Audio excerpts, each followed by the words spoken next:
बिस्मिल्लाहिर्रहमानिर्रहीम। अस्सलाम वालेकुम।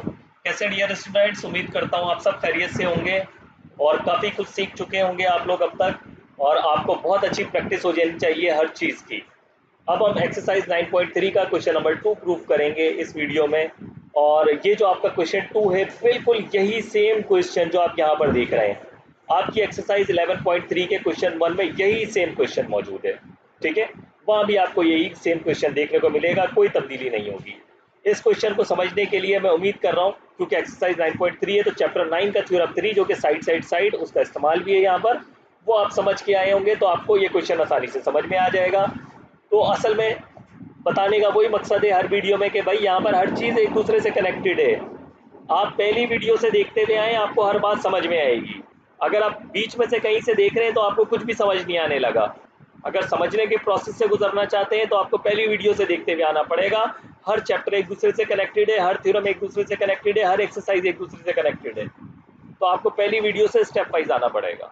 ठीक है, तो चलिए क्वेश्चन पढ़ लेते हैं। क्वेश्चन 2 में क्या लिखा हुआ है, कह रहा है ABC and DBC are two isosceles triangles.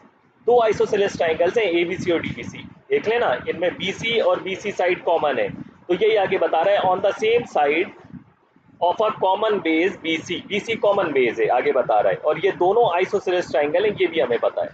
ठीक है, तो एक ट्राइंगल मैंने ये ले लिया ABC और दूसरा ट्राइंगल मैंने ये ले लिया DBC। तो दोनों में ये कॉमन बेस हो गई है BC, ये वाली बेस कॉमन है दोनों ट्राइंगल्स के अंदर। ओके, और ये दोनों आइसोसेलेस ट्राइंगल्स भी हैं, तो AB और AC इस ट्राइंगल ABC में बराबर है, एक एक टिक मार्क लगा दिया। इस ट्राइंगल DBC में, ये भी आइसोसेलेस ट्राइंगल है, तीन तीन टिक मार्क लगा दिए। DB और DC बराबर है, तो यही चीज़ उठाकर हम गिवन में लिख लेते हैं, क्योंकि ये हमें दे रहा है AB AC के कॉन्ग्रुएंट है, DB DC के कॉन्ग्रुएंट है। ओके, प्रूव दैट कह रहा है प्रूव करें, तो ऑब्वियसली प्रूव की हेडिंग में आएगा कि AD जो आप बनाएंगे is the right bisector of BC। AD right bisector होगा BC का, यानी A से D तक का जो आपने बनाया है ये राइट बाइसेक्टर होगा। वैसे राइट बाइसेक्टर आपका चैप्टर 11 में आने वाला है। राइट बाइसेक्टर का मतलब ये होता है एक तो राइट एंगल है और जिस सेगमेंट पे ये मौजूद है उसको भी बाइसेक्ट कर रहा है लंबाई के एतबार से। बताने का मकसद ये है, राइट बाइसेक्टर का मतलब ये है कि ये जो AD है एक तो ये 90 डिग्री बना रहा है और जिस जगह ये कट कर रहा है वहां से ये साइड BC को दो इक्वल पार्ट में तोड़ रहा है, यानी लंबाई में भी आधा आधा तोड़ रहा है और 90 डिग्री भी बना रहा है, यानी राइट एंगल भी बना रहा है और साइड की लंबाई को भी आधा आधा तोड़ रहा है। तो ये कहलाएगा हमारे पास राइट बाइसेक्टर या परपेंडिकुलर बाइसेक्टर। तो हमें प्रूव ये करना है कि BE की लंबाई और CE की लंबाई बराबर होगी, आधा आधा तोड़ रहा है, जब भी तो राइट बाइसेक्टर होगा। और दूसरा हमने ये प्रूव करना है कि ये जो एंगल AEB और एंगल AEC है ये दोनों 90 डिग्री है, तो राइट एंगल साबित हो जाएगा। तो यही दो बातें हमने उठा के टू प्रूफ की हेडिंग में लिख ली है यहाँ। अब प्रूफ की हेडिंग और प्रूफ टेबल हम करते हैं। सबसे पहले स्टेप के अंदर आप जो दो ट्राइंगल्स देखेंगे वो ये दोनों ट्राइंगल्स देखेंगे जो मैंने हाईलाइट कर दिए येलो कलर में और इसमें। इन दो ट्राइंगल्स में एक ये ट्राइंगल आ गया ABD, इसी का कॉरस्पॉन्डेंस दूसरा ट्राइंगल बनेगा ACD। ठीक है ना, एक टिक मार्क से तीन टिक मार्क, एक टिक मार्क से तीन टिक मार्क। इन दोनों ट्राइंगल के अंदर AB और AC कॉन्ग्रुएंट है। ठीक है, यहाँ मैंने लिख लिया दोनों ट्राइंगल की कॉरस्पॉन्डेंस है AB और AC कॉन्ग्रुएंट है गिवन के एतबार से, क्योंकि हमें बताया ना कि ये ट्राइंगल तो आइसोसेलेस ट्राइंगल है, बट अब हम इस तरह भी देख रहे हैं तो है तो गिवन के एतबार से बराबर ना, तो गिवन लिख दिया। BD और CD भी कॉन्ग्रुएंट है, BD और CD भी कॉन्ग्रुएंट है, ये भी गिवन के एतबार से बराबर है, क्योंकि ये जो ट्राइंगल DBC था ये आइसोसेलेस ट्राइंगल बताया था हमें यहाँ पर, तो ये दोनों कॉन्ग्रुएंट है। तो भले हम ऐसे देख रहे हैं इन दो ट्राइंगल्स को, बट ये है तो गिवन के एतबार से बराबर ना। इसी तरह से इन दोनों ट्राइंगल्स के अंदर DA साइड कॉमन है इन दो ट्राइंगल्स में, तो हर चीज़ अपने बराबर होती है रिफ्लेक्सिव प्रॉपर्टी।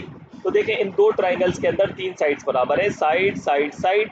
अभी आपने चैप्टर 9 का थ्योरम 3 पढ़ा है, अगर किसी भी दो ट्राइंगल में तीनों साइड्स बराबर हो तो दोनों ट्राइंगल्स ही बराबर होते हैं, इनके तीनों एंगल भी बराबर होंगे। सो ट्राइंगल ABD और ट्राइंगल ACD कॉन्ग्रुएंट है, साइड साइड साइड हमने रीजनिंग में लिख दिया। अब मुझे बाकी किसी एंगल की ज़रूरत नहीं है, मुझे सिर्फ और सिर्फ ये दो एंगल चाहिए, ये और ये एंगल। इन दोनों को मैंने नाम दे दिया है एंगल 1 और एंगल 2। ठीक है, ये दोनों कॉरस्पॉन्डिंग एंगल्स बराबर होंगे, यहाँ मैंने लिख दिया, और बाई CPCT रीजनिंग में हमने लिख दिया। अब आप नेक्स्ट स्टेप में, क्योंकि मुझे ये मिल गया है, तो अब जो आपने दो ट्राइंगल्स देखने हैं वो ये दो ट्राइंगल्स देखने हैं जो अब आपको येलो और रेड में नजर आ रहा है। क्यों ऐसा है, देखें साइड दोनों ट्राइंगल्स के अंदर, एंगल और इन दोनों ट्राइंगल्स में ये जो ए ई साइड है ये कॉमन है, तो साइड एंगल साइड लग जाएगा। तो इस एतबार से ये दोनों ट्राइंगल्स बराबर आ जाएंगे, तो ये दोनों साइड्स बराबर आ जाएंगी। इसी तरह से ये दोनों एंगल्स बराबर आ जाएंगे, तो ये 90 डिग्री आ जाएगा, साबित हो जाएगा। बस ये काम हमने करना है नेक्स्ट स्टेप के अंदर। सो क्योंकि ट्राइंगल्स लेते हुए हमने लाजमी जहन में रखना होता है कि हमें 3 चीज़ें पता होनी चाहिए, और वो भी उस तरह से जो हम प्रूव कर चुके हैं, या तीनों साइडें बराबर हो, या साइड एंगल साइड हो, या एंगल साइड एंगल हो, या एंगल एंगल साइड हो। इस तरह से हमें 3 साइड चीज़ें पता होनी चाहिए दो ट्राइंगल्स के अंदर, तो दो ट्राइंगल्स बराबर होंगे। तो वो देखते हुए मैंने ये दो ट्राइंगल्स ले लिए हैं, तो हमारा काम भी हो जाएगा। तो ट्राइंगल AEB और ट्राइंगल AEC स्टेप नंबर 2 में कॉरस्पॉन्डेंस रखते हैं। ये हमने लिया ट्राइंगल AEB और ट्राइंगल AEC। इन दोनों ट्राइंगल्स में AB और AC बराबर है गिवन के एतबार से। इसी तरह से एंगल 1 एंगल 2 बराबर है, ये हमने अभी प्रूव किया, एंगल 1 एंगल 2 बराबर है पॉइंट नंबर 1 में। तो यहाँ आप लिखेंगे प्रूव्ड इन 1 अबव। ओके, इसके बाद AE बराबर है AE के, ये तो कॉमन साइड है दोनों ट्राइंगल्स के अंदर, तो मैंने कॉमन लिख दिया। तो साइड एंगल साइड दोनों ट्राइंगल्स के अंदर बराबर है, तो ये दोनों ट्राइंगल्स ही कॉन्ग्रुएंट है, ऐसे रीजनिंग में हमने लिख दिया। अब हमें क्या क्या चीज़ें चाहिए इसके अंदर? सबसे पहले तो हमें ये दो कॉरस्पॉन्डिंग चीज़ें बराबर चाहिए थी कि ई मिड पॉइंट है, राइट बाइसेक्टर है ना, ई मिड पॉइंट है, यानी BE और CE की लंबाई बराबर होगी। तो ये दोनों कॉरस्पॉन्डिंग साइड्स BE और CE बराबर होगा बाई CPCT। इसके अलावा एंगल AEB और एंगल AEC भी बराबर आ जाएगा, एंगल AEB एंगल AEC बराबर आ जाएगा। अच्छा, अब मुझे साबित ये करना है कि ये दोनों एंगल 90 डिग्री हैं।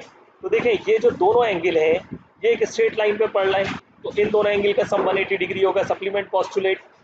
तो वही मैंने लिख लिया, angle AEB plus angle AEC 180 degree supplement postulate. और ये दोनों एंगल यहाँ से बराबर भी हैं, तो ये जब भी मुमकिन है, पिछले क्वेश्चन में भी आपने सीखा है कि जब ये दोनों 90 डिग्री होंगे और ये दोनों बराबर भी आ गए और इन दोनों का सम भी 180 डिग्री आ गया है, सो इट मीन्स कि ये दोनों एंगल 90 डिग्री है। So each are congruent and sum is 180 degree. तो इस तरह हम साबित कर देते हैं कि ये राइट बाइसेक्टर है, यानी BC साइड पर, ये जो साइड BC है इसमें ये जो AE साइड है ये 90 डिग्री बना रही है, तो ये परपेंडिकुलर है। तो इस तरह हम साबित कर देते हैं कि AD राइट बाइसेक्टर है BC पर। तो ये आसान सा इसका प्रूफ था। तो होप कि आपको समझ आया होगा, ये आसान सा इसका प्रूफ कि ये दोनों साइड्स B और C बराबर आ गई हैं और ये दोनों एंगल्स बराबर आ गए हैं, दोनों 90 डिग्री हैं। तो इस तरह से आप डायग्राम बनाएंगे ये वाली, जब भी आपको ये क्वेश्चन दिया जाएगा अगर एग्जाम के अंदर, तो आप ये डायग्राम बना के इसको आसानी के साथ प्रूव कर दें। तो उम्मीद कर रहा हूँ कि आसान सा क्वेश्चन आपको समझ आया होगा। हर क्वेश्चन की कोई ना कोई टेक्निक होती है प्रूव करने की, तो इसकी ये टेक्निक थी। यहाँ भी साइड आपने लगाया है, तो आसानी से ये क्वेश्चन प्रूव हो गया है। तो उम्मीद कर रहा हूँ आपको सारी बातें समझ आई होंगी। फिर भी आपका कोई सवाल है तो आप मुझे कमेंट बॉक्स में पूछ लें, मुझे व्हाट्सएप कर दें, तो मैं आपको आंसर कर दूंगा। तो नेक्स्ट वीडियो में आपसे मुलाकात होती है आखिरी सवाल के साथ इसी एक्सरसाइज के। तब तक के लिए अल्लाह हाफिज़।